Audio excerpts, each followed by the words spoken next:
Hola, muy buenas tardes, muy bienvenidos a una nueva jornada de capacitaciones que hemos organizado en conjunto con el Hospital Digital y la Sociedad Chilena de Medicina Intensiva. En esta oportunidad vamos a hacer una jornada fundamentalmente dedicada a los fonoaudiólogos de nuestro país, desde diferentes centros, tanto red de atención primaria como preferentemente lo que es el mundo del intensivo, que ya claramente en los días de hoy se ha ampliado a mucho más de lo que son las unidades de paciente crítico y tenemos de este tipo de pacientes en muchos lugares dentro de un hospital o una clínica. El día de hoy nos va a presentar la fonoaudióloga Belén Briceño, quien es fonoaudióloga de la Universidad de Chile, con magíster en trastornos del habla y deglución de la Universidad de Talca, jefa de fonoaudiología de medicina física y rehabilitación, y fonoaudióloga de la UPC del Hospital de Curicó, además docente de la Universidad de Talca. Y el día de hoy nos va a hablar sobre las experiencias y consideraciones para el manejo fonoaudiológico en el paciente intubado. ¿Nos escuchas bien, Belén? Sí, yo lo escucho perfecto. ¿Ustedes me Perfecto, escuchan sí. bien? ¿Me ven bien? Te escuchamos, te vemos y además vemos tu pantalla. Así que Ya. muchas gracias por compartir hoy día tu experiencia con nosotros. Gracias a ustedes por invitarme, considerarme dentro de estas experiencias educativas, ¿no es cierto?, donde los diferentes profesionales podamos compartir experiencias laborales relacionadas eh, con el trabajo actual que estamos realizando. ¿Ya? ¿Parto nomás, Camila? Sí, por supuesto. Ya, ya. Eh, Buenas tardes, estimados colegas, espero que estén ahí. Cualquier duda lo van manifestando a través del chat. Camila ahí me estará ayudando, asesorando con las preguntas. Voy a tratar de hablar sobre las consideraciones que se tienen que tener para la estimulación del paciente intubado, solo con el paciente intubado. Ya no vamos a hablar de otro proceso que tenga que ver con el weaning, por ahí lo vamos a mencionar, ya porque tiene que ver solo con la estimulación que vamos a generar en el paciente bajo estas condiciones para minimizar secuelas o prevenir algún tipo de dificultad. Ya vamos a hablarlo desde un punto de vista, ¿no es cierto?, con la evidencia que tenemos a mano, pero también le voy a hablar desde la experiencia, ya que es lo que hemos estado trabajando al menos en este hospital hace aproximadamente 10 años, más o menos, en este ámbito, ¿ya? Bueno, la presentación tiene esta organización. La idea es que pensemos primero por qué hay que trabajar con el paciente intubado. La literatura en ese sentido vamos a ver que es bastante generosa con respecto a hablar sobre las posibles secuelas de estar frente al proceso de la intubación y estar intubado y los días de intubación. Ya vamos a ver qué evidencia científica existe sobre la estimulación del paciente intubado. Luego la experiencia clínica que hemos tenido, ¿no es cierto?, en este hospital, que lo más probable es que puede ser compartida con tal vez con otros colegas actualmente, y de la cual podemos discutir y obviamente se puede mejorar, ¿ya? Y las recomendaciones finalmente que como Sochimi de alguna manera se han generado a partir de estas experiencias. La pregunta es por qué trabajar con el paciente intubado, ¿ya? ¿Cuál sería la dinámica de que un fonoaudiólogo ingresara tan tempranamente a estimular y a valorar ciertas acciones que pueden ser beneficiosas a futuro, trabajarlas, ¿cierto? Y para eso la literatura, como dije anteriormente, es bastante generosa con respecto a determinar o a describir cuáles pueden ser las dificultades que se pueden generar solo por el hecho de estar con este tubo, ¿no es cierto?, dentro de lo que va de la cavidad oral, ¿no es cierto?, hasta la tráquea. Y todo lo que conlleva el hecho de estar en una UCI, ¿no es cierto?, la sedación, neurobloqueo en algunos casos, etc. La literatura dice primero que es algo no menor, parte diciendo que dentro de las causas de las fallas de la extubación, ¿ya?, dentro de estas extubaciones frustra está la obstrucción de la vía aérea, ¿cierto?, que se determina con una baja fuga que se puede evaluar, ¿no es cierto?, durante el proceso del weaning, ya que hay estrechamiento de todo el espacio respiratorio, ya, y la incapacidad para manejar secreción. ¿ya? Esas son causas importantes que determinan a veces que el weaning y que finalmente la extubación del paciente sea un fracaso y este tenga que volver nuevamente a estar intubado.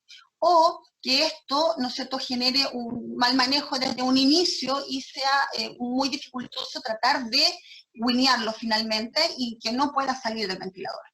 Eso no es menor, ¿ya? Solo el mal manejo de secreciones que está asociado a una mala mecánica deglutoria, ya que tiene que ver justamente que está relacionado con el mal manejo de secreciones, con la mala deglución de la saliva, el mal manejo de la saliva dentro de la cavidad oral y por supuesto el manejo a posterior de este hacia la vía faringoesofágica, representa un 15% al menos, ¿no es cierto?, de las fallas de la extubación. Hay algunos otros autores que se atreven incluso a hablar sobre un 20-25%. Ya eso depende un poco de las metodologías que se utilizan en esos estudios y también la población a la cual también se evalúa. Lo más probable es que población, ¿no es cierto?, con cierta edad, con algún tipo de antecedente neurológico previo, lo más probable es que estos números sean mayores, ¿ya? Y los números pueden disminuir dependiendo si la causa de ingreso a la unidad de cuidado intensivo es cirugía, ¿no es cierto?, o una insuficiencia respiratoria. Lo otro con lo cual concuerda, ¿no es cierto?, la mayoría de los estudios es que se subestima, ¿ya?, esta dificultad deglutoria, principalmente en pacientes que ya tienen 48 horas de intubación. ¿Ya? Eso es importante. Eso lamentablemente está subestimada la disfagia o la presencia o que se generen dificultades importantes de este tipo que van a tener consecuencias negativas para el paciente, ya que todavía se subestima esta dificultad desde ya, ¿no es cierto?, pacientes que están 48 horas intubados. ¿Ya? Y la disfagia, ¿no es cierto?, por intubación, una vez que se evalúa afuera, una vez el paciente intubado, alguna literatura incluso habla que puede durar hasta sobre 3 semanas, ¿ya? Algunos mucho más, ¿cierto? Entonces, por ende, esto dificulta que el paciente efectivamente salga con las mejores condiciones posibles, aumenta los días cama y claramente su condición clínica, ¿no es cierto?, y su salud se puede ver empeorada. Vemos, ¿no es cierto?, que vemos que el tubo orondotraqueal, ¿no es cierto?, puede causar laceraciones en la mucosa, laceraciones supraglóticas, edema, disminuciones en la sensibilidad laringea. La disminución de la sensibilidad laringea, la verdad es que es secundaria a todas estas dificultades que mencioné anteriormente. Ya la laceración, los edemas, la constante fricción que está teniendo el tubo dentro, ¿no es cierto?, de la vía aérea, repercute en la sensibilidad laringea, que repercute a su vez, ¿no es cierto?, en la mecánica deglutoria y en el manejo de la secreción, ¿ya? La enfermedad crítica, la sedación, el uso del ventilador mecánico, ¿ya? La dificultad respiratoria de base, su clínica de base además, contribuye a la alteración de otros aspectos que tienen que ver con la cognición, con el desuso muscular, ¿no es cierto?, y que finalmente van a impactar en todo lo que es la desregulación del mecanismo deglutorio, ¿ya? Por tanto, si ustedes vemos aquí, vemos que efectivamente el tubo, entonces, el cómo se maneja el tubo, el cómo manejamos la fricción, entonces, el cómo manejamos la postura de al parecer pudiese ser, ¿no es cierto?, algo importante o relevante, porque de acuerdo a esto, si justamente esta postura del tubo, esta posición del tubo constante, este movimiento constante del tubo, ¿cierto?, genera este tipo de dificultades, edemas, laceraciones, etcétera, que generan dificultades secundarias funcionales después. Eso quiere decir, tal vez, que si hay acciones o un trabajo previo que pueda disminuir esto, puede que tengamos resultados positivos, minimicemos, ¿no es cierto?, estas laceraciones, estas edemas, ¿ya? O al menos estemos atentos en aquellos pacientes que efectivamente sí van a tener esta dificultad, y lo más probable es que la atención temprana y el acompañamiento temprano desde que el paciente está extubado podría ser positivo, ¿ya? Esto es lo que nos hace pensar un poco cuando nosotros leemos, ¿no es cierto?, estos resultados de los diferentes estudios que encontramos en la literatura, en las diferentes revistas. Ahora, hay diferentes impactos. Ya Goldsmith es una de las primeras autoras que detalla bastante bien, ¿cierto?, cómo la intubación endotraqueal puede afectar la función de la deglución de forma directa e indirecta, ¿cierto? De forma directa tiene que ver justamente con el impacto de las estructuras, ¿no es cierto?, dañando efectivamente la movilidad de estas, ¿no es cierto?, con alguna alteración con un impacto directo sobre ellas, ¿cierto?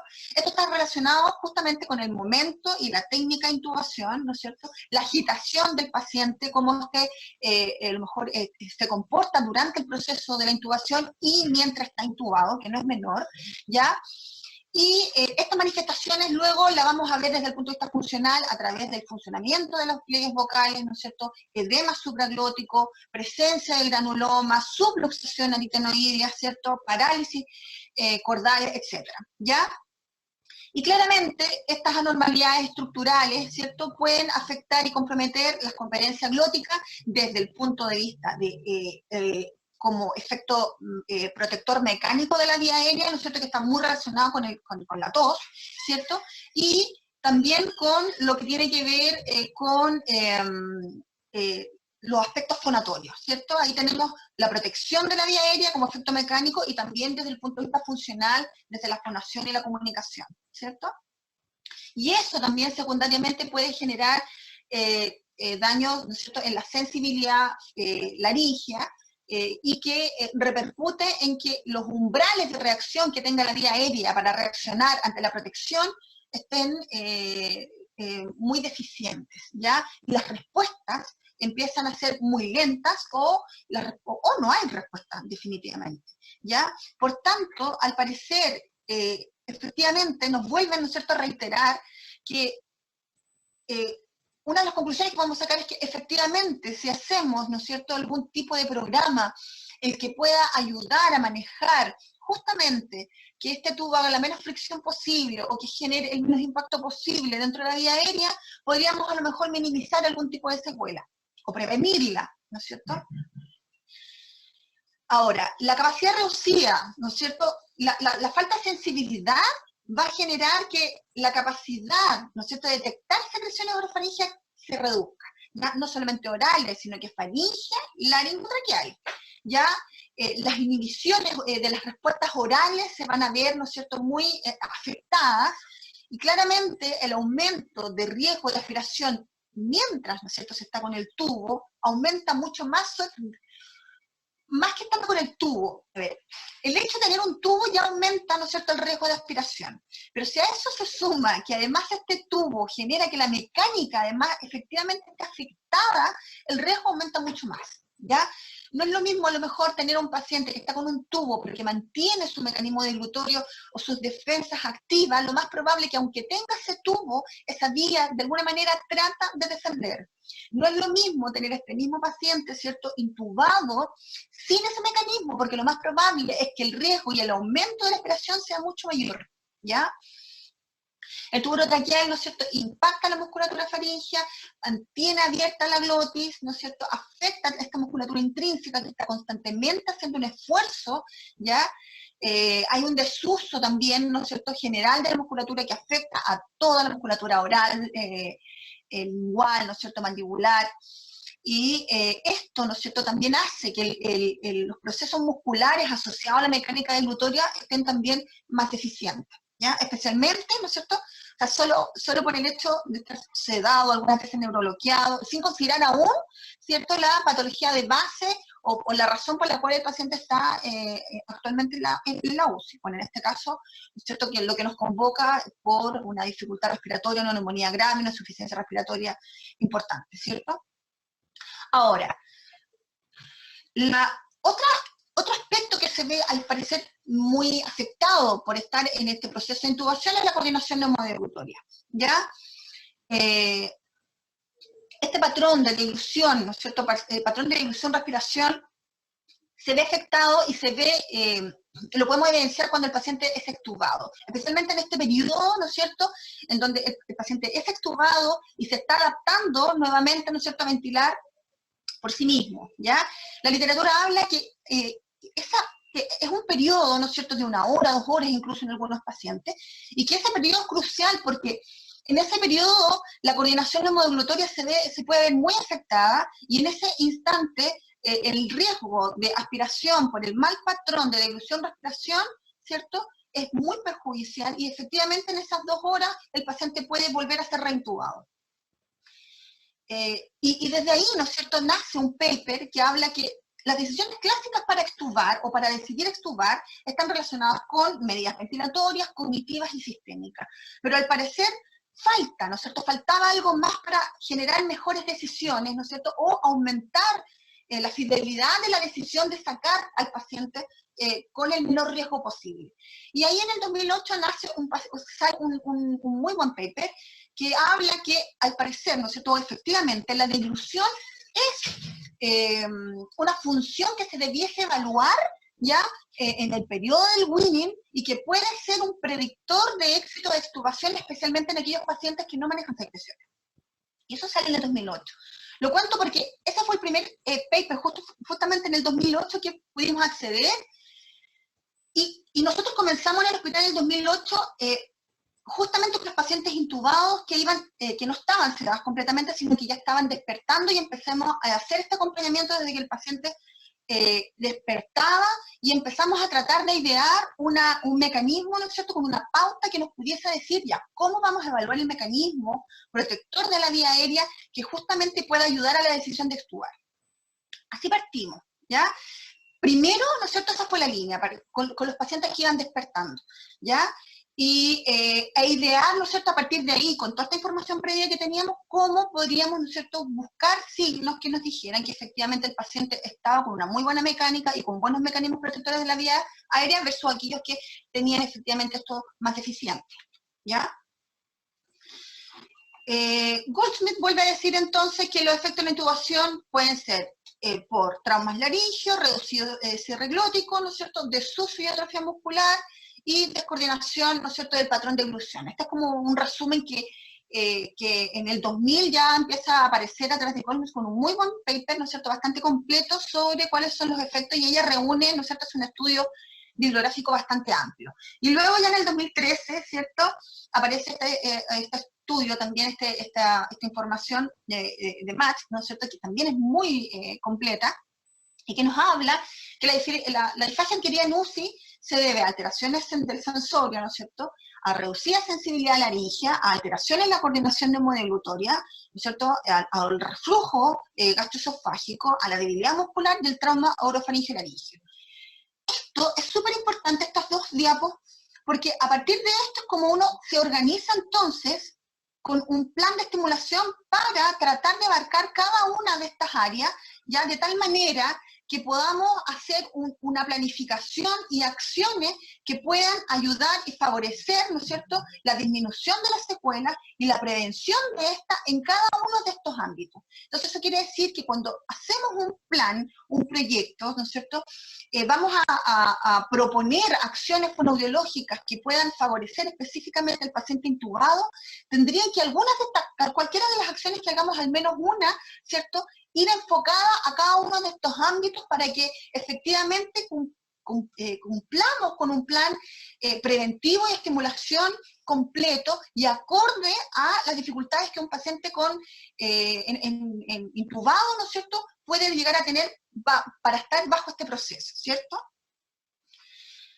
Y este paper, ¿no es cierto?, que es actual, que es del 2020, ¿cierto?, estos autores vuelven a enfatizar cada una de estas cosas que actualmente dijimos, y enfatiza que efectivamente los pacientes, ¿no es cierto?, con COVID-19 son pacientes que van a estar expuestos a más de 48 horas de intubación, con posiciones como el prono, por ejemplo, que lo más probable es que aumente el riesgo de tener dificultades y de tener secuelas producto de estar intubados, y que son usuarios, ¿cierto?, que tienen un altísimo riesgo de salir con dificultades deglutorias, salir con dificultades de mecanismos protectores de la vía aérea, y con un altísimo riesgo de tener afectaciones estructurales en la vía aérea por estar en el proceso de intubación.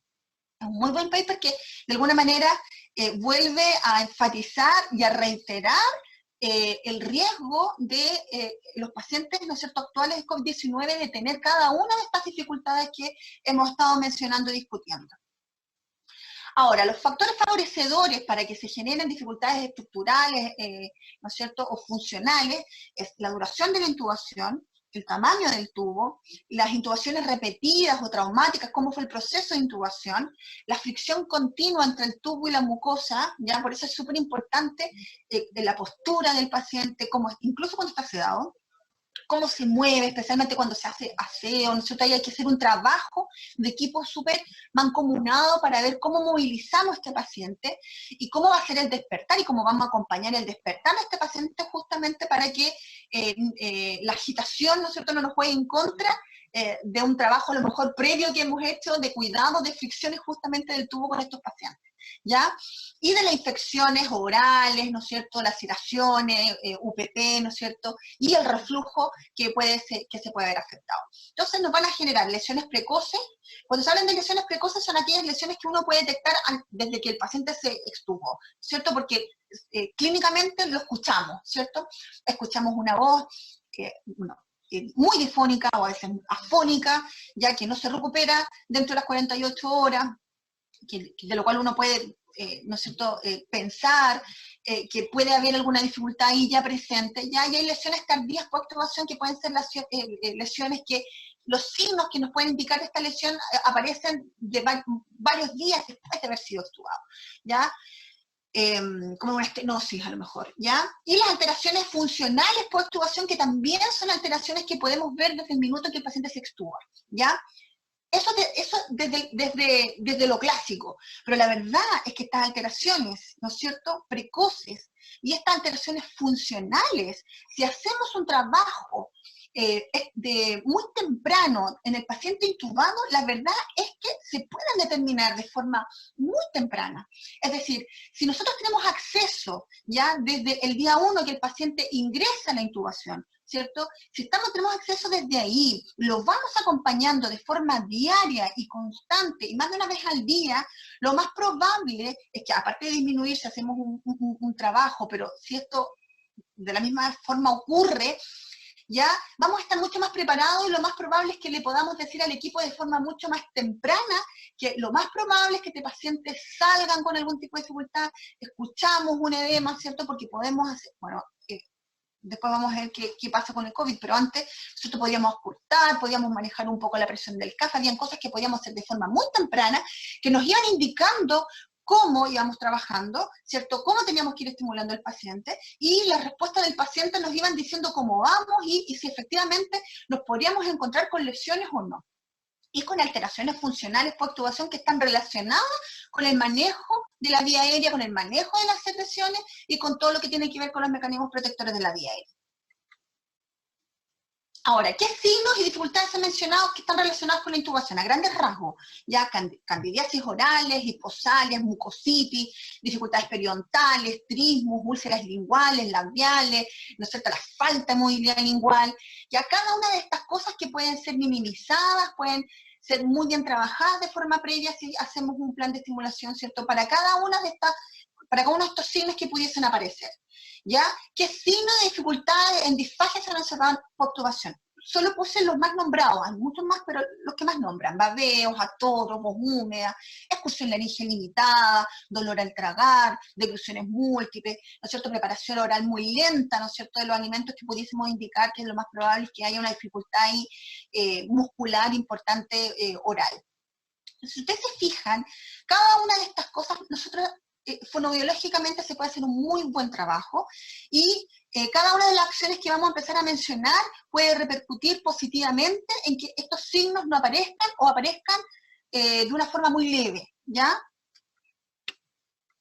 Podemos ver, ¿no es cierto?, una imagen, ¿no es cierto?, de cómo un tubo puede afectar, fíjense, esa lengua, ya que ya está generando ahí una herida, ¿no es cierto?, una OPP, una lesión importante, ¿cierto? Miren la postura de esta lengua, ¿no es cierto?, que está ahí, al parecer, ya con una atrofia, ¿cierto?, con muy mala posición, ¿ya? Si vemos esta imagen, la verdad es que uno puede decir, ¿sabes qué? Aquí podemos hacer hartas cosas, ¿cierto? Podemos trabajar lo que tiene que ver con la postura del tubo, a lo mejor está muy presionado el tubo, está muy hacia abajo, que está generando una fuerza de torque, incluso, ¿no es cierto?, dentro de la cavidad oral. Hay que levantar este tubo, vamos a acomodar esta lengua, hay que hacer un buen aseo. Podríamos, ¿no es cierto?, aquí claramente, ya bajo este signo, ya habría que a lo mejor acompañarlo y utilizar algún tipo de medicamento, ¿no es cierto?, algún tipo de acompañamiento químico, ¿cierto?, a través de ceros, ¿no es cierto?, Toxol, ¿no es cierto?, algunos que ya se han sido nombrados ya en esta semana, es cierto, que son súper importantes y que nos pueden ayudar cuando esto aparece, ya, pero también a lo mejor tenemos otras acciones también que no necesariamente las podemos comprar, ¿no es cierto?, y también podríamos disminuirlo. Aquí, con esta foto, podemos hacer muchas ideas de cómo podríamos trabajar. Ahora, ¿cuál es la evidencia científica? Bueno, aquí es lamentable porque tenemos muy poca evidencia científica con respecto al trabajo del intubado en sí mismo. Si uno se limita a ver cuáles son los estudios que nos hablan sobre estimulación del paciente intubado, ¿ya? No con weaning, estimulación, ¿ya? Encontramos uno, y es del 2007, ¿ya? O sea, desde el 2007 no tenemos más literatura que nos acompañe con respecto a programas, ¿no es cierto?, de intervención temprana en paciente intubado, que es del 2007, y que ellos comparten un poco lo que ellos estimularon a hacer, ¿ya? Este paper da cuenta, ¿cierto?, del programa de estimulación que ellos realizan, y finalmente determinan que ellos, al evaluar post-extubación, se dan cuenta que efectivamente el número de las disfagias habían disminuido, y que también las disfagias, la severidad de las disfagias también presentadas también habían bajado, ya tenían disfagias más leves, más que severas, etc. Entonces, por tanto, ellos concluyen que efectivamente hacer un programa de estimulación precoz tiene un efecto significativo, pero también dice que necesitan más estudios relacionados con esto para que efectivamente esto pueda ser una recomendación basada en la evidencia y se pueda realizar. Habla de estimulación termal, en el 2007, ¿no es cierto? Y en aquellos entonces hablaban de la estimulación termal, ¿no es cierto?, tipo Loyeman, ya hablaban ya de estimulación oral que tenía relación justamente con la movilidad de la lengua, ¿cierto?, con tocarla, con moverla, con hacer masaje, ¿cierto? Hablan un poco también cuántos minutos se podrían realizar, ya hablan ya de de masajes orales que están relacionados con los labios, la mandíbula, a nivel facial, ya. Acá ellos proponen incluso manipulación digital de la laringe. Uno aquí igual tiene que tener criterio, ¿cierto? Y de repente ver qué se puede hacer, qué no se puede hacer. Uno tiene que partir a lo mejor con algo más lento. Desde la práctica, desde la experiencia, podríamos decir que la verdad es que el paciente va guiando bastante cómo uno va a hacer los ejercicios, qué ejercicios va a seguir haciendo, cómo va a adaptar incluso los ejercicios que uno tiene pensado. La verdad es que el paciente guía mucho cómo uno tiene que ir trabajando y cuál es el siguiente paso a seguir, ¿ya? Si bien este paper es bastante bueno, nos da un indicio y por lo menos nos anima a trabajar, igual hay que tener cuidado con algunos ejercicios que podríamos realizar o no, ¿ya? O de frentón no realizar algún tipo de ejercicio. ¿Ya? Y también hablan harto del manejo cervical, incluso hablan de manejarlo, ¿no es cierto? Hablan de ejercicios de tipo chin down. Ahí hay que tener cuidado, porque en el fondo si yo tengo un tubo y estoy pensando en que yo no quiero generar laceraciones, quiero disminuir la fricción, si yo quiero efectivamente que no haya impacto, ¿no es cierto? Cada ejercicio que yo haga no puede ir en contra de lo que yo estoy buscando, que es disminuir, ¿no es cierto?, fricción, disminuir el impacto, etcétera. O sea, uno tiene que pensar bastante bien entonces cómo voy a hacer el ejercicio para no generar finalmente un efecto negativo en el paciente. Entonces, a partir de ahí, ¿no es cierto?, este paper es del 2007, ¿ya? Y aparece antes que el paper de Winning, que es del 2008. Nosotros primero accedimos al del 2008, ¿ya? Y empezamos, por ende, desde el 2008 a trabajar con paciente intubado, pero insisto, que estaba despertando, que estaba más cooperando, o al menos sin sedación, o con muy poca sedación, ¿ya? Y trabajando más de lleno en el Winning, ya. Vamos a buscar cuáles son los mecanismos para evaluar, ya, desde el 2008. y a finales del 2009, me acuerdo porque fue antes del terremoto, fue mucho antes fue antes del terremoto, accedimos a este paper y dijimos, ¡oh! Parece que podemos trabajar desde antes incluso. ¿Y cómo lo hacemos entonces? ¿Cómo hacemos este seguimiento? Bueno, cuando empezamos con el Winning nos dimos cuenta que ya ahí nos habíamos dado cuenta que, oye, podríamos igual trabajar antes, pero como no teníamos nada, ya, pero igual empezamos tímidamente. Lo empezamos a trabajar muy mancomunadamente con los kinesiólogos, harto trabajo en equipo, viendo qué podíamos hacer, qué no, qué resultaba, qué era más peligroso para el paciente, qué no era tan peligroso. Se empezó a trabajar ahí. Y ya en el 2009, ¿cierto? Antes del terremoto, empezamos a trabajar, accedimos al paper y empezamos a trabajar con los sedados, también tímidamente, viendo qué podía hacer, qué sí, qué no. Pero lo que quiero decir es que desde ahí que hemos trabajado, ¿no es cierto?, ya como 10 años, o menos, no recuerdo, y esto ha tenido cambios, ya ha sido un trabajo paulatino, insisto, porque nos hemos dado cuenta en el camino que finalmente el paciente siempre es el que te guía de alguna manera. Uno lleva una idea ya de cuál es el paciente que tienes al frente, cuál es el tubo, su condición clínica, ¿no es cierto?, por qué está ahí, cuáles son los exámenes del día del paciente, cómo ha evolucionado, cómo ha sido el trabajo kinesiológico, ¿cierto? Y a partir de ahí, con un checklist que ahí les vamos a mostrar, que hemos generado, ¿no es cierto?, durante el largo de todos estos años, que hemos puesto, sacado cosas en general, ¿no es cierto?, hemos, ¿no es cierto?, de ahí determinado un poco qué pacientes aceptan muy bien un ejercicio y que hay otros pacientes que no aceptan bien esos ejercicios y ahí hay que empezar a adaptarlo. El tema es que el objetivo es acciones preventivas, ¿no es cierto? Lo primero es prevenir. Luego tiene que ver con las acciones para disminuir las secuelas, ¿cierto? Y luego, ¿no es cierto?, determinar acciones de acuerdo a la escala de sedación. Hay cosas que vamos a hacer, ¿no es cierto?, con un paciente muy sedado, ¿no es cierto?, RAS menos 3, ¿no es cierto? Pero hay otras acciones que van a ser diferentes a hacer a un paciente que está en un RAS 0, un RAS menos 1, etc. Entonces, ahí hay que dividir un poco cuál es la condición del paciente. Y las acciones relacionadas tienen que ver con prevenir alteraciones estructurales, prevenir y disminuir alteraciones funcionales, mantener funcionalidad de la vía aérea y, no sé por qué no sale aquí, pero está también mantener y favorecer la comunicación del paciente, ¿ya? Este es un manual que tuvo vida finalmente después de muchos años de cambios, de que sí, que no, que saquemos esto, en el 2019. Ya en mayo del 2019 ya queda sacramentado, más sacramentado podemos ir cambiando, si esto se discute como equipo y como a nivel de todos los colegas, sería maravilloso, esto va a poder ir cambiando. En mayo del 2019, ¿cierto? Se genera en donde vamos determinando, ¿no es cierto?, la estimulación pasiva y activa de los pacientes intubados con todos los objetivos específicos, ¿no es cierto?, que les nombré de forma previa. Y, ¿no es cierto?, en el organigrama, ¿no es cierto?, en el flujo de todas las acciones que el fonoaudiólogo pueda realizar en un OPC, ¿cierto?, se encuentra esta estimulación de los intubados, ¿no es cierto?, que se puede hacer de forma individual, pero también se puede hacer en equipo, se tiene que hacer en equipo, ideal trabajar con las terapeutas ocupacionales, con los terapeutas ocupacionales, ideal trabajar con los kinesiólogos, ¿ya? Entonces, ¿no es cierto?, ¿qué determinamos? Determinamos primero el RAS, ¿cierto? El RAS nos va a ir diciendo qué cosas podemos, en el paciente muy sedado, lo más probable es que hagamos cosas de formas mucho más pasivas, y cuando el paciente va despertando y va cooperando, ¿no es cierto?, vamos agregando voluntariedad a los ejercicios. Eso es como el gran cambio, ¿ya? La voluntariedad, la participación del paciente de forma más activa a los ejercicios que estamos realizando, ¿ya? Y que eso obviamente coopera con el aprendizaje sensorio-motor, favorece el aprendizaje sensorio-motor, ¿ya?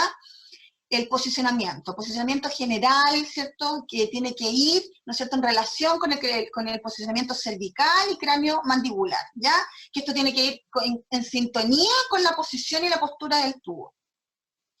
El análisis del estado de la cavidad oral, ¿ya? Y ahí, para hacer todo, la comunicación con enfermería, con cómo vamos a mejorar, ¿no es cierto?, el estado de la cavidad oral, el aseo oral, en qué se va a insistir, etcétera, ¿ya?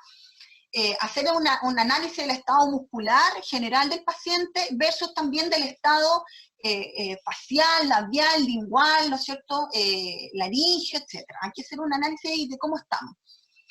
obviamente pensando también en la condición clínica del paciente y con qué medicamento está, ¿ya? Vemos la higiene oral, ¿no es cierto?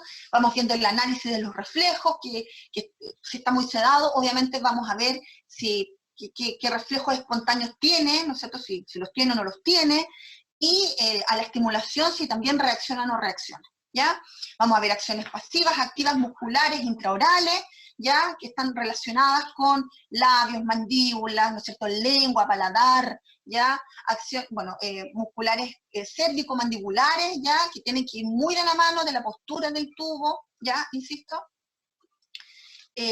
Acciones pasivas, activas, musculares faciales, de la funcionalidad de la vía aérea, ¿no es cierto? Antes, aquí lo vamos a ver, antes lo que nosotros hacíamos, que comenzamos a hacer, era que algo muy importante es la funcionalidad de la vía aérea, como cómo trabajamos la sensibilidad laringia, cómo trabajamos que efectivamente, ¿no es cierto?, las cuerdas vocales reciban el aire que necesitan para mantenerse o sentirse activas, o sentirse funcionales, aunque estén con este tubo que está pasando y aunque estén en una postura abierta, ¿no es cierto?, una reducción constante, no importa, porque necesitan de aire para mantenerse, ¿no es cierto?, en un mínimo funcionamiento. Entonces, ahí nos empezamos a cuestionar cómo hacemos esto. Bueno, hay estudios que, hay tubos, ¿no es cierto?, que tienen aspiración sublótica, y cuando empezaron a aparecer estos estudios en traqueotomía, que podíamos generar, ¿no es cierto?, aire sublótico, dijimos, muy bien, ¿no es cierto?, podemos generar aire sublótico a través de los tubos, pero no siempre accedemos a tubos con aspiración sublótica. Entonces, antes de ingresar a esto, ¿cierto?, lo que hacíamos junto con los kinesiólogos, ¿no es cierto?, es que se hacía un buen trabajo con el paciente previo, se hacía una muy buena kinesioterapia respiratoria también con el paciente, se hacía un análisis ventilatorio del paciente, y nosotros íbamos desinflando de a poquito el CAF, ¿no es cierto?, íbamos de a poco desinflando el CAF hasta que escucháramos fuga, íbamos ocultando a los fonoaudiólogos siempre, ¿cierto?, hasta que escucháramos, ¿no es cierto?, un paso de flujo aéreo por la vía aérea, no desinflando completamente, ¿no es cierto?, el kinesiólogo siempre muy atento a la ventilación del paciente, y generamos esta estimulación. Y ahí veíamos qué pasaba, si secreciones que estaban ahí acumuladas subían, ¿no es cierto?, se movilizaban, el paciente a lo mejor tosía un poco, ya, o a lo mejor no hacía nada, no respondía a nada, ¿no es cierto?, del flujo aéreo. Y dependiendo de la respuesta del paciente, es lo que nosotros hacíamos después a continuación. Si seguíamos estimulando, veíamos también la tolerancia hasta la deflación del CAP. Pero lo importante es que era una deflación gradual del CAP, que lo que busca es mantener la funcionalidad de la vía aérea. La funcionalidad de la vía aérea, para que se mantenga, requiere de flujo aéreo. ¿Ya? La vía aérea se mantiene funcional si hay flujo aéreo. Si no hay flujo aéreo, no se mantiene funcional. ¿Ya? Lo más probable es que tenga secuelas y genere algún tipo de dificultad. Entonces, mantener funcionalidad de la vía aérea sin aire, la verdad es que cuesta harto. Entonces, trabajar de esa manera, ¿cierto?, ayudaba mucho, mucho a que el paciente se mantuviera en activo y que los umbrales de reacción, ¿no es cierto?, faringo, laringo, traqueales, estuvieran un poco más, ¿no es cierto?, no fuesen tan tardíos, ¿ya? Claramente, acciones de reacción de reflejos orofaringios, que tiene que ver con estimulación de la deglución. Ahí nosotros ocupamos hielo. Nosotros tenemos unas bolsitas que eran las antiguas bolsitas de hielo, que eran de helado, que son unas larguitas. Nosotros con eso generamos hielo, son como nuestros fingers, ¿ya? Y con eso vamos estimulando de a poco, ¿no es cierto? Partimos por fuera, ¿no es cierto?, labial, y de a poco vamos a ir estimulando de todo el manejo mandibular previo que hemos hecho, ya vamos viendo la respuesta del paciente, ¿no es cierto? Y eso, la verdad es que el hielo nos ha favorecido, nos ha ayudado bastante con el manejo de úlceras, ¿no es cierto?, en la lengua. Eso nos ha ayudado harto, y también para el dolor. El hielo ha sido un gran compañero, especialmente para aquellos hospitales que a veces, ¿no es cierto?, no tenemos acceso rápido ni constantemente, ¿cierto?, a los productos que de alguna manera son más idóneos para tratar alguna de estas dificultades. Por tanto, el hielo ha sido un gran acompañante, y manejar como la estructura del hielo, ¿no es cierto?, con diferentes tamaños y manejo, nos ha ayudado mucho con respecto a el gatillamiento del reflejo glutorio, la estimulación activa de la cavidad oral, ¿ya? Esto claramente con un análisis previo de cómo se genera la deglución, cómo es la respuesta deglutoria, ¿cierto?, cómo acumula secreciones orofaringias, si las acumula o no las acumula. Tenemos muy claro lo que es un antes y un después, ya para hacer las comparaciones, etc. monitoreo constante de los signos vitales, la hemodinámica, la ventilación, y como les dije, un trabajo en conjunto arduo con terapia ocupacional, especialmente con la confección de almohadas y cojines. Ya los fonoaudiólogos que hacemos, nosotros, el equipo entra, evalúa al paciente, evalúa su postura, evalúa su anatomía de cuello, ¿no es cierto?, de cráneo, cuello, mandíbula, ¿cierto? Vemos la posición del paciente, vemos el tubo, el número del tubo, cómo está la posición del tubo dentro de la boca, etcétera, y a partir de ahí hacemos el análisis de cuál sería la mejor postura para el paciente en donde el tubo genere menos impacto en la cavidad oral y en la faringe sobre todo, ¿ya? Y a partir de ahí les vamos diciendo a las que necesitamos una almohadita que sea más baja, ¿no? Necesitamos una que sea más alta, otras veces decimos, no, necesitamos dos almohaditas, una para el cuello que va a sostener el cuello y necesitamos otra que nos haga, ¿no es cierto?, que ayude a manipular, ¿no es cierto?, o que esté en mejor estado la posición de todo lo que tiene que ver con la escápula, ¿no es cierto?, con todo lo que tiene que ver con los hombros, etcétera, y manejamos, por ejemplo, dos tipos de almohada, y con eso vamos manejando, ¿cierto?, de mejor manera el posicionamiento en general, del cuello, de la cabeza, de la mandíbula, ¿ya? Y estos son los que estamos utilizando para el paciente en prono, ¿ya? En prono, ahí estamos viendo aquí, hacemos la manipulación ¿cierto? De su postura de la cabeza, ¿cierto? Que el tubo haga menos impacto en las comisuras, en la cavidad oral, ¿cierto? Y estos son como una muestra de algunas almohaditas que se están realizando gracias a las terapeutas ocupacionales, ¿cierto? Y que vamos trabajando en equipo dependiendo de las necesidades del paciente. Aquí tenemos, ¿cierto?, la acción fonoaudiológica en lleno con el paciente, ¿cierto? Le vamos a mostrar un poquito la hoja de evolución en intubados. Tenemos varias hojas de evolución. Tenemos la hoja de evolución en intubados, tenemos la hoja de evolución de aquel paciente que está en el proceso de weaning, hay una hoja de evolución del paciente ya extubado, ¿ya? Dependiendo de en qué etapa es el paciente y de qué estamos haciendo, hay una hoja de evolución especial donde vamos haciendo un checklist, en donde es más fácil, ¿no es cierto? Y es mucho más también ameno para el equipo verlo y leerlo y ver qué se está haciendo, qué se hizo, y hacemos las observaciones finales. Entonces, dependiendo de lo que estamos haciendo o de qué etapa del paciente intubado estamos, ¿no es cierto?, vamos generando una hoja de evolución apropiada para ese caso, ¿ya? Y no necesariamente todo lo que está aquí se hace, ¿ya? De hecho, acá, dependiendo de lo que se hace, uno tiene que ir anotando según el RAS, ¿ya? No necesariamente lo que está aquí se hace en ese mismo orden, insisto, porque el paciente te va diciendo cómo vas a ir adaptando y qué va a ir primero, qué va a ir después. Cuando nosotros partimos con esto en un principio, lo que hacíamos es que un fono entraba y el otro fono estaba afuera, ¿no es cierto?, haciendo este checklist, ayudando, cooperando, ¿no es cierto?, monitoreándonos, que sí, que no, y ahí vamos como diciendo, ya, esto sí, esto no, no, tenemos que agregar esto, y también lo íbamos chequeando porque es súper importante que todos hagamos lo mismo, ¿ya? Todo fono que ingresaba a hacer esto tenía que tener el mismo criterio para evaluar, teníamos que tener el mismo criterio para hacer el ejercicio, teníamos que tener el mismo criterio para determinar si el paciente lo hacía bien, necesitaba más, etcétera. Entonces, para que eso fuese muy sistemático, teníamos que entrar, o sea, uno entraba y el otro seguía, ¿no es cierto?, desde la unidad afuera y chequeando y evaluando para que fuese esta conversación, para que los criterios se fuesen unificando, ¿ya? Entonces, tenemos que se ajusta la postura cervical para la alineación con respecto a la posición corporal, la postura cranomandibular, si ustedes se fijan, se posiciona la lengua posterior al borde libre, movilidad lingual temprana, masajes labiales, observación de evolución espontánea, etcétera, estimulación con aire subglótico. Esto es lo que teníamos antes. Claramente ahora, con los pacientes COVID, esta estimulación está suspendida.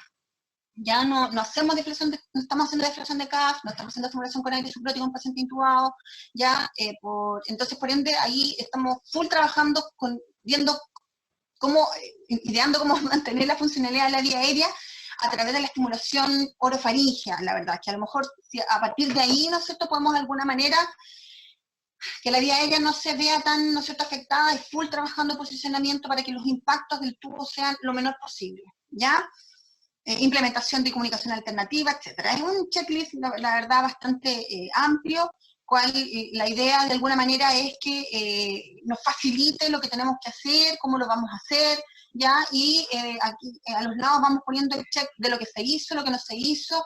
Siempre dejamos un espacio al lado para ver algún tipo de observación, ¿no es cierto?, ante la respuesta del paciente. Las respuestas del paciente, la verdad, es que son esenciales anotarlas.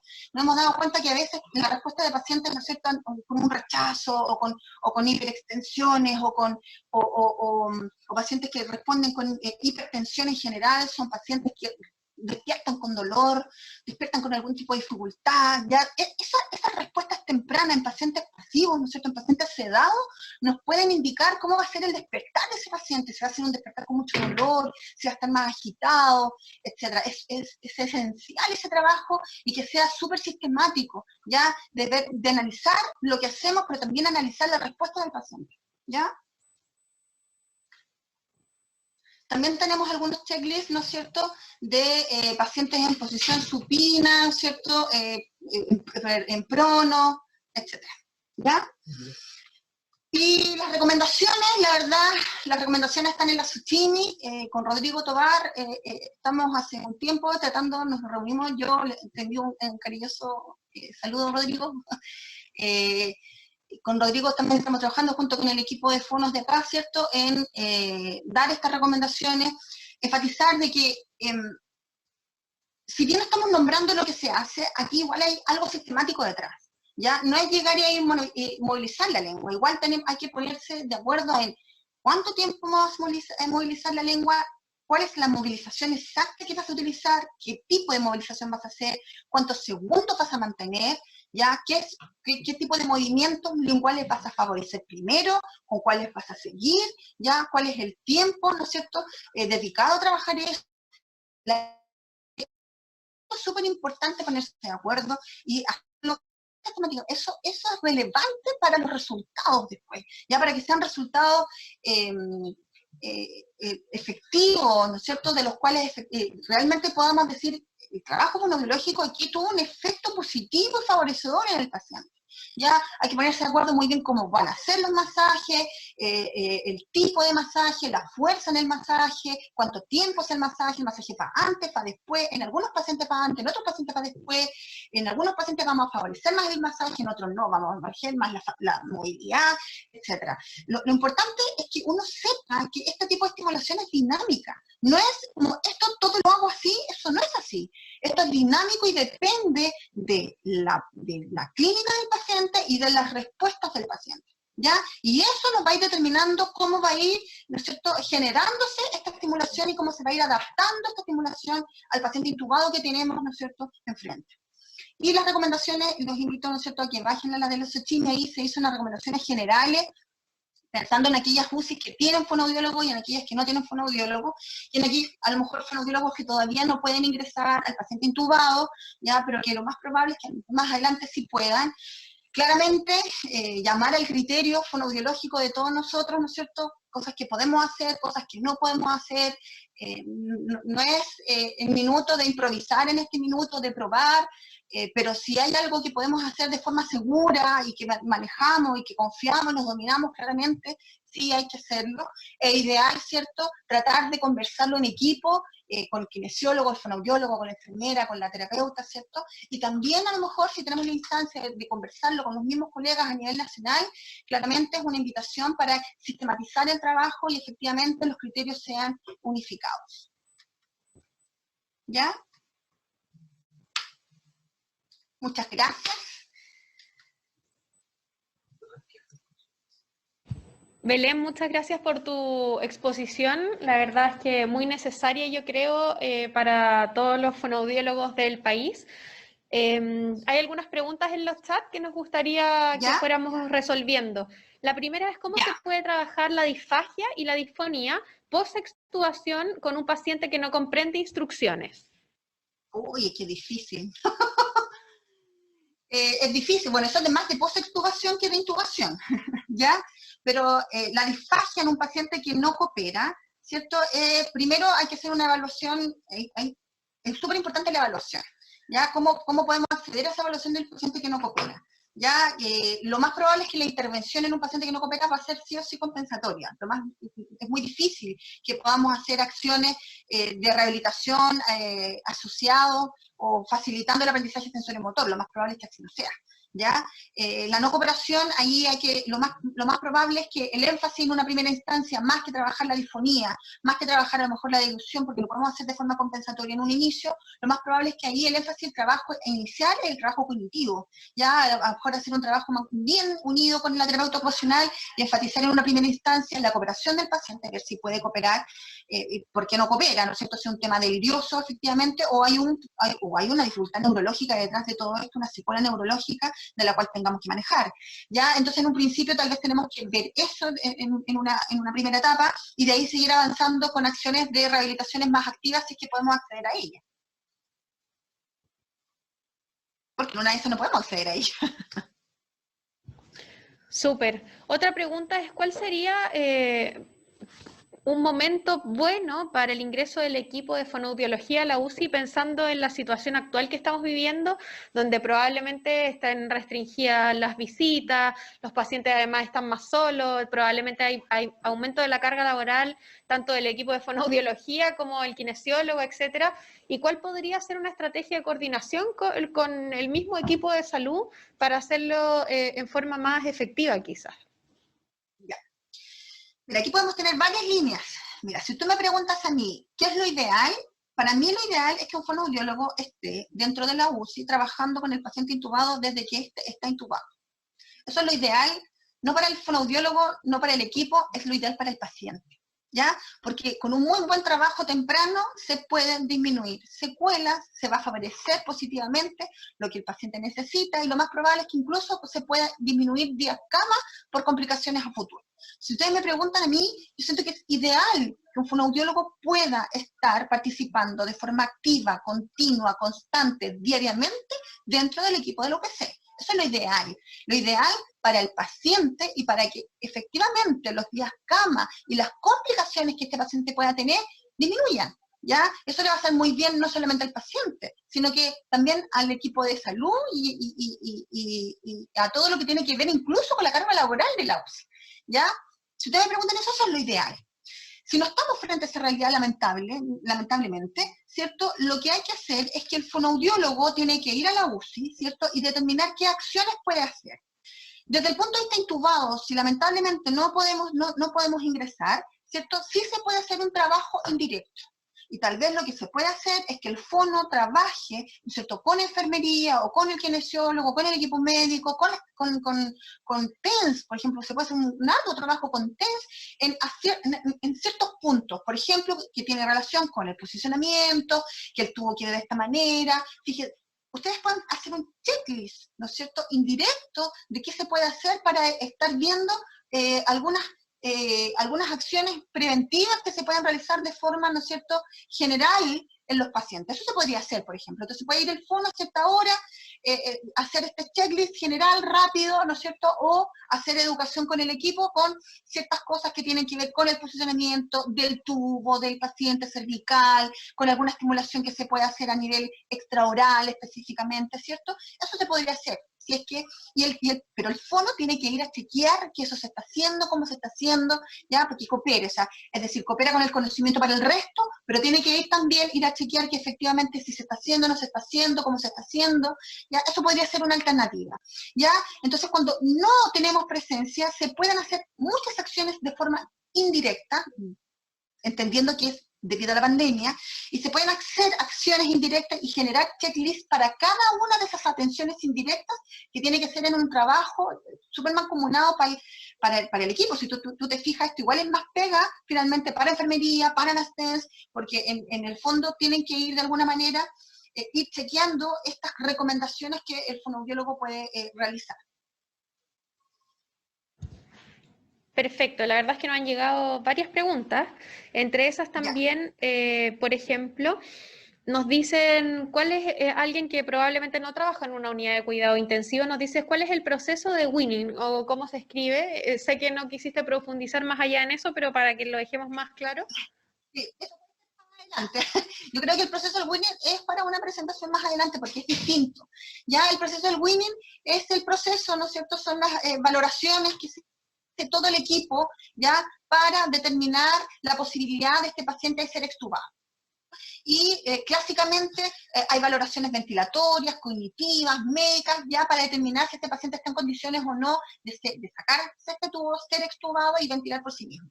Entonces, desde el punto de vista fonoaudiológico, dentro de ese proceso, ya el fonoaudiólogo puede hacer una pauta y una valoración completa de mecanismos protectores de la vía aérea que pueden determinar si el paciente está o no está manejando secreciones, ya, y esto, de alguna manera, puede ser un predictor si va a ser un éxito o no la extubación, ya por el mal manejo de secreciones. Perfecto, nos dan las gracias, muchas gracias por esta exposición y nos preguntan si existe alguna evidencia respecto a incluir la estimulación en el olfato y el gusto. Sí, sí. Hay estudios, afortunadamente, que tienen buen resultado con el trabajo del olfato y del gusto. No es una literatura muy amplia como quisiéramos, lamentablemente también es escasa, pero sí hay literatura que habla que trabajar el olfato, trabajar el gusto, efectivamente tiene una buena repercusión, especialmente en la funcionalidad de la vía aérea, ¿ya? Tiene una repercusión muy positiva con respecto incluso de forma indirecta a los mecanismos protectores de la vía aérea. Perfecto, nos preguntan también, posterior a la extubación, ¿cómo se reintegra la nutrición enteral? Si eso se hace de inmediato, se utiliza una nutrición mixta. ¿Cómo? Perdón, disculpa, ¿cómo? Nos preguntan si posterior a la extubación de un paciente, ¿cómo ¿Ya? reintegramos la nutrición enteral del paciente? Si la hacemos de manera inmediata y completa o, por ejemplo, una nutrición mixta, ya sea con productos por sonda nasogástrica o alimentación enteral. Lo que pasa es que el paciente siempre está nutrido. Ya, pero ese es orden de la nutricionista, la verdad, ¿no? Pero a lo mejor quiere decir a la oral, a lo mejor, ¿cierto? Como yo creo que a lo mejor tiene que ver con la nutrición oral, ¿ya? Cuando el paciente es extubado, ¿ya? Mira, si ese paciente tuvo la fortuna de tener un fonoaudiólogo desde el día 1 de intubación, ¿ya? Lo más probable es que ese fonoaudiólogo, ¿ya? Tenga o se anticipa a cómo va a ser la funcionalidad de este paciente al ser extubado. Eso es muy bueno, porque nos podemos anticipar con qué nos vamos a encontrar. Y eso nos va a decir si efectivamente va a ser un paciente que podría acceder de forma temprana o no a una evaluación nutritiva de la dilución. ¿Ya? Eso es súper importante, valoración de la dilución nutritiva, es decir, evaluar, ¿no es cierto?, con alguna consistencia. Eso nos puede anticipar. Ahora, si no es así, ¿ya? La literatura lo que habla es que, porque la literatura habla siempre del paciente extubado, ¿ya?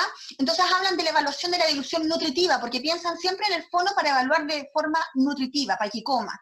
Y la verdad es que yo igual quiero enfatizar aquí un poco esto de cambiar ese paradigma, porque el fono debiese primero determinar la dilución no nutritiva, ¿ya? Que es decir, cómo más bien maneja sus secreciones, cómo está la funcionalidad oral, faringolaringe, etcétera, mecanismos protectores de la vía aérea. Eso es lo primero que te tienes que determinar.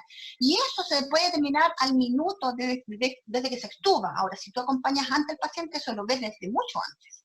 Y eso te va a ir determinando cuál es el mejor minuto de hacer una valoración de la dilución nutritiva, ¿ya? Pero la literatura, cuando habla de